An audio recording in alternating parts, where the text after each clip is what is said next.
se llamaban tierra adentro, la pampa y la cordillera, después fueron campo afuera, porque las... Bueno, ahora sí, ya la estábamos anunciando, se viene la columna del politólogo Aurelio Argañarás, hoy titulada Los trabajadores de la salud y las próximas elecciones. Hola Aurelio, buenos días. Buen día, Marínez, ¿qué tal? Bien, muy bien. Bueno, ¿te parece que comencemos con tu columna? Comencemos. Dale. Yo creo que las próximas elecciones una de las cosas que van a mostrar, sí, una vez que tengamos los cómputos conocidos, es el grado de racionalidad con que la sociedad argentina ha logrado procesar esta experiencia absolutamente inédita que estamos viviendo desde hace ya 1 año y 7 meses, 1 año y 5 meses, más o menos empezó en marzo, pero 1 año y medio, digamos, y que casi abarca con muy poca diferencia la totalidad del gobierno de Alberto Fernández. Realmente fue muy breve el lapso durante el cual el actual gobierno pudo gobernar sin tener que ocuparse de esta situación absolutamente original e imprevisible que ha sido la pandemia. Todos sabemos, o creo que todos sabemos, la intensidad del desgaste emocional y físico a que fue sometida la población de los trabajadores vinculados a la salud en todo este ciclo. Y eso creo que vale para todos, vale para médicos, enfermeras, vale para todo el mundo que ha estado en la trinchera de la atención de la pandemia y sus consecuencias completamente dramáticas. Algunos relatos creo que casi todos hemos escuchado sobre lo que significaba atender a los pacientes en estas condiciones. Una situación casi se diría que límite, ¿no? De tener que ver morir a gente que no podía ser acompañada por los familiares y otra serie de cosas terribles. Desde Iniciativa Política nos ocupamos del tema como el tema merecía, una cantidad muy importante de veces. Nosotros sacamos originariamente una declaración donde señalábamos que la pandemia creaba una situación que era lo más parecido a una guerra, una situación de excepcionalidad que era lo más parecido que podía encontrarse a una situación de guerra, y que las situaciones de guerra habían exigido innumerables casos que el Estado concentrara toda la capacidad de decisión, inclusive de lo que en la vida normal son esferas de decisión privada. Es decir, la guerra se caracteriza porque toda la economía y toda la sociedad se subordina a los fines de la lucha militar, porque de la lucha militar depende si el país va a salir airoso, va a salir victorioso en algunos casos, o va a salir vencido y destrozado con pérdidas irreparables. Entonces, en esas condiciones se desdibuja la frontera entre lo privado y lo público, y prácticamente el Estado dictamina cómo se debe orientar la producción, hacia qué dónde se debe aplicar el esfuerzo y de qué modo en cada cuestión. Bueno, eso por supuesto que era un planteo que yo sigo considerando correcto, pero del cual el gobierno argentino no estaba en condiciones de hacerse cargo,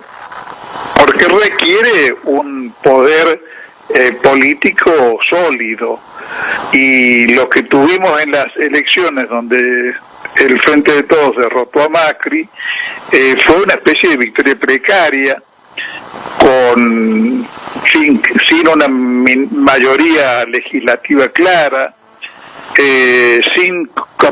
posibilidades de remover el ultra corrupto sistema judicial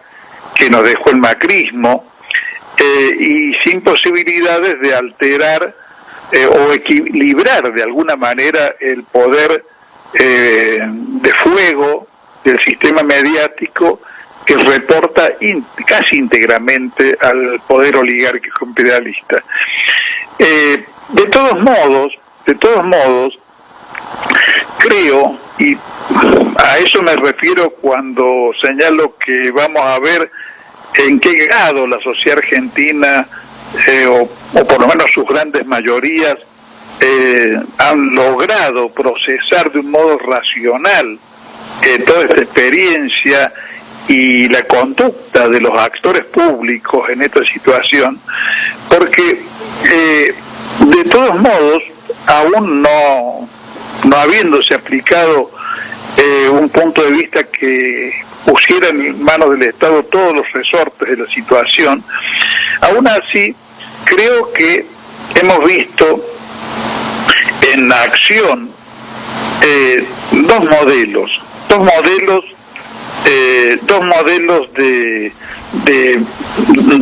y dos visiones del país,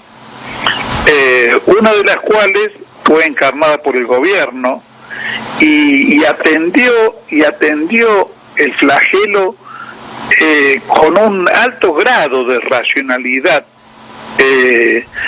en cada una de las acciones que se tomaban. Y del otro lado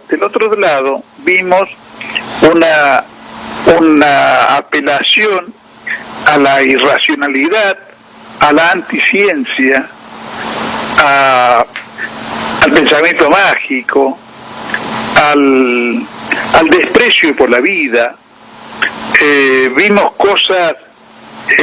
que a uno le recuerdan a Bolsonaro, pero ocurrieron acá. Acá también tuvimos partidarios del dióxido de cloro como método curativo, a pesar de que todo el sistema médico, prácticamente de forma casi unánime, el sistema médico decía que eso era peligrosísimo para la salud y no era un medio de prevención. Tuvimos cuando el gobierno, respondiendo a los consejos del asesoramiento médico, o sea, del asesoramiento científico, establecía medidas, nos encontramos con que se hablaba de la infectadura. Nos encontramos con expresiones donde se privilegiaba claramente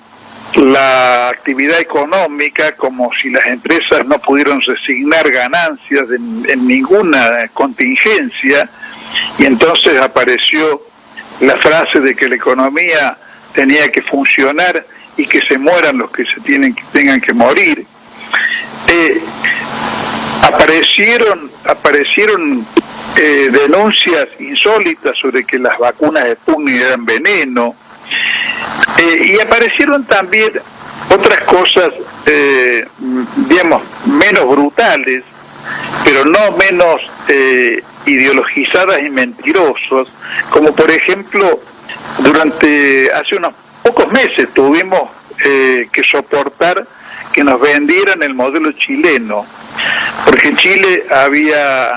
de alguna manera se había adelantado a la Argentina en el proceso de vacunación. Lo que no se decía y que muestra la infamia del modelo chileno, es que el modelo chileno se basaba en haber comprado vacunas para pobres, de muy bajo precio, pero de muy mala calidad, como la Sinovac, sí. Y a esas vacunas para pobres, esas vacunas baratas, de poca eficacia, eran las que se aplicaban en Chile gratuitamente, y que si algún chileno quería ponerse una vacuna mejor, como la Pfizer, tenía que pagarla. Reproduciendo con eso la visión clasista, que es propia de los modelos como el que encarnó Macri en la Argentina, como el que encarna Bolsonaro en Brasil, o como el que lleva adelante Piñera en Chile. Pero además hemos visto todo tipo de manifestaciones de irracionalidad,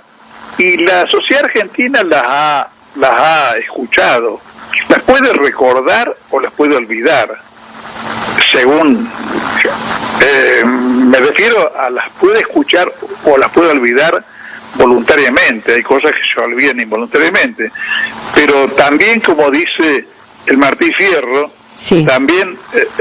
olvidar también es una forma de tener memoria, ¿no? Sí. Por ejemplo, se puede olvidar o no que se sostuvo la cuestión de la presencialidad escolar con el argumento de que los chicos no se contagiaban y no contagiaban. Nosotros en el curso,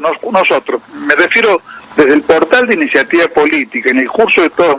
estos meses hemos publicado varias notas sobre el tema. Hemos publicado, por ejemplo, un artículo muy completo de Laura Gastaldi, que es una médica de nuestra agrupación, sobre la soberanía sanitaria, donde se explica claramente lo que fue el modelo creado por el peronismo clásico en la época de Perón, y cómo fue eso totalmente desmantelado y desguazado después de la Revolución Libertadora, paso a paso. Hemos hecho reportajes a Peca Soriano, digamos, ¿no?, que es un médico conocido de Córdoba, al doctor Hugo Roland, un referente de la enfermedad de infectos contagiosas en Córdoba, que ha sido director del Rawson. Hemos ido nutriendo al público que puede acceder a nuestro medio de información científica y de información y de señalamiento de pautas, de las pautas correctas para encarar el proceso de freno de la pandemia, tratando de cumplir en ese sentido una especie de servicio público, por llamarlo de alguna manera. Claro. Pero mientras tanto veíamos, y justamente por eso apelábamos a la opinión científica, veíamos el desarrollo de conductas antivacunas, y veíamos la introducción de elementos ideológicos en las críticas de las vacunas, porque la vacuna Sputnik fue condenada como si fuera una especie de vacuna comunista, a pesar de que Rusia actualmente no tiene ya nada que ver con el comunismo, no. Y del mismo modo se consideró que la importación por parte del país de Sinopharm también era una muestra de una elección ideológica,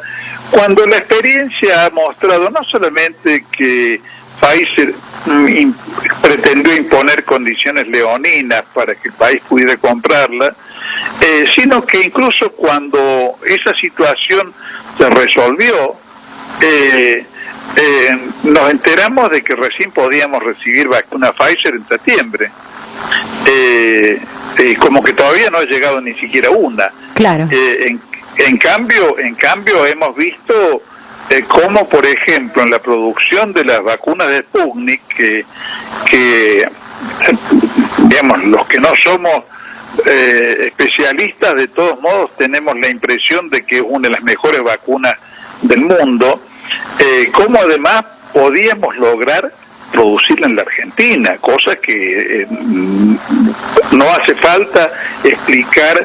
que la importancia que tiene contar con una producción propia. El doctor Roland en alguna ocasión nos señalaba en la entrevista lo lamentable que era que se estuvieron resolviendo en Córdoba, en Mendoza y en La Cava las cuestiones de la circulación, no en base a criterios epidemiológicos, sino en base a cálculos políticos. Cálculos políticos, él no lo decía esto, pero cálculos políticos que en realidad consisten en atender a una determinada porción de la población a la cual le interesaban más los negocios que la salud pública. Porque también podría haber sido un cálculo político atender a esos sectores y ganarse a esos sectores que como tantos consideramos que antes que cualquier otra cosa debe ser considerada la salud. Estos cálculos políticos en concreto eran justamente los que provenían del mundo del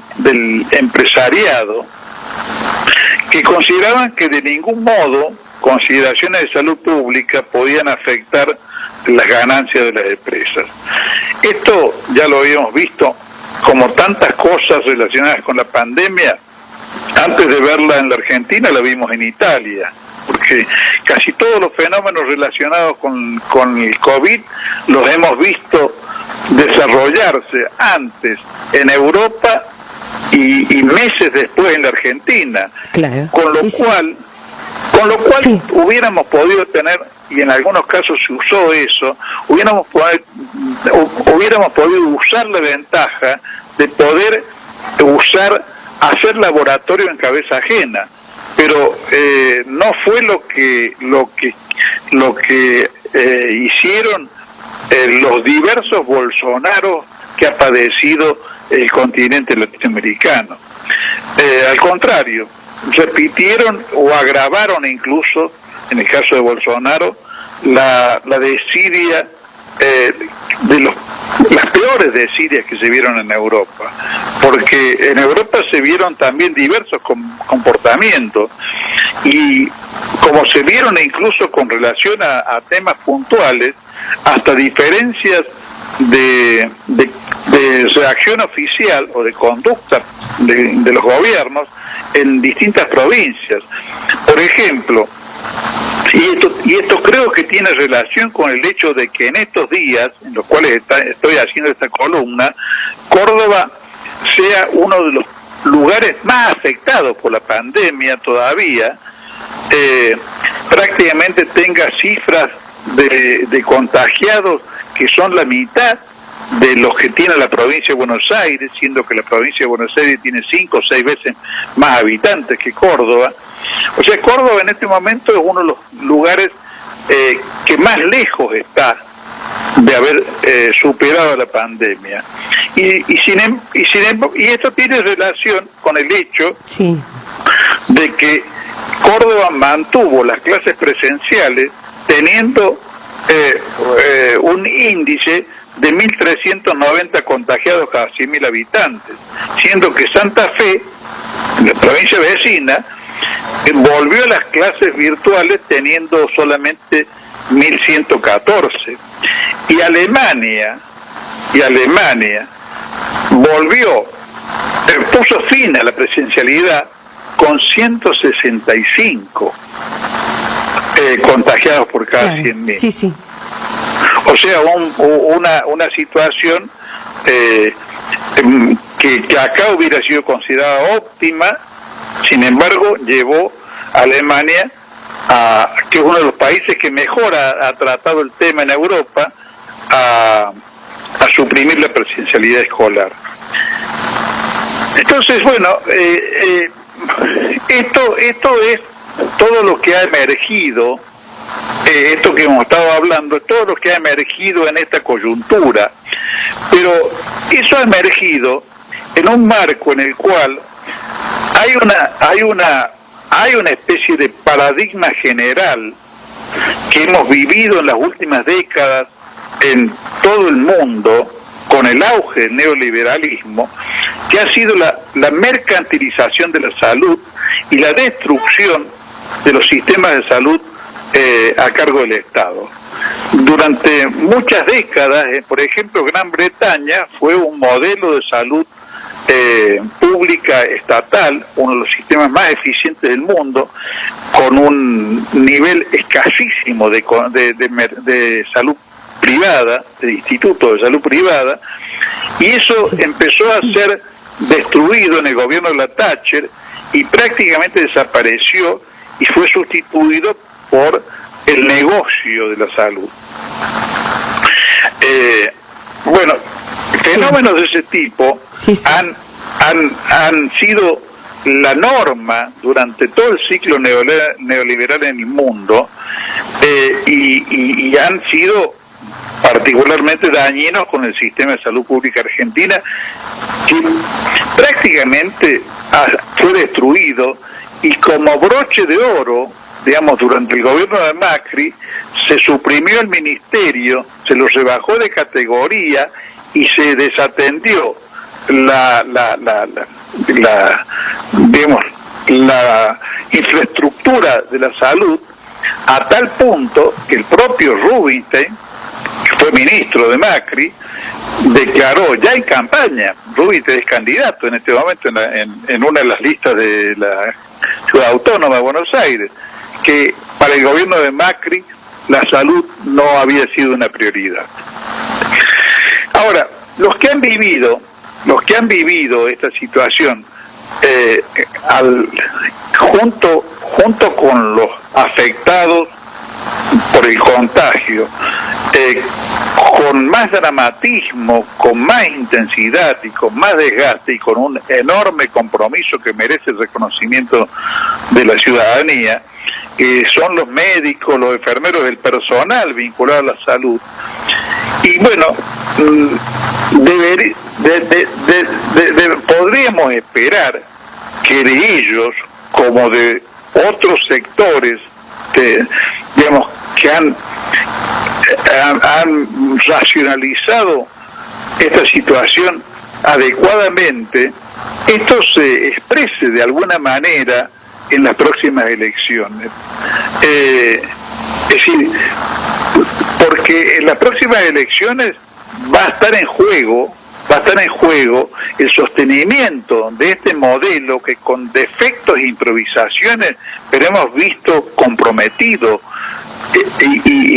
comprometido con la salud y con una mirada racional de los problemas sanitarios, o el triunfo del modelo contrario, que, yo escuchaba a la mañana el programa, en los comentarios tuyos, María Inés, o de Roberto, donde hablaban de los mensajes carentes de proposiciones, los mensajes que en realidad trabajan sobre la crítica en un momento en el cual la situación generada por la herencia macrista y por la pandemia es tan dramática que hay bolsones enormes de la sociedad argentina que están muy sensibilizados y a los cuales les cuesta pararse con objetividad frente a la situación, porque han visto en riesgo su subsistencia, su trabajo, porque han tenido que alterar profundamente sus rutinas de vida, y entonces hay una hay una tentativa de la oposición de apoyarse en esa sensibilización del estado de ánimo público para cosechar vendiendo prejuicios en lugar de apostar a que la sociedad reflexione sobre lo que hemos vivido y respalde los criterios,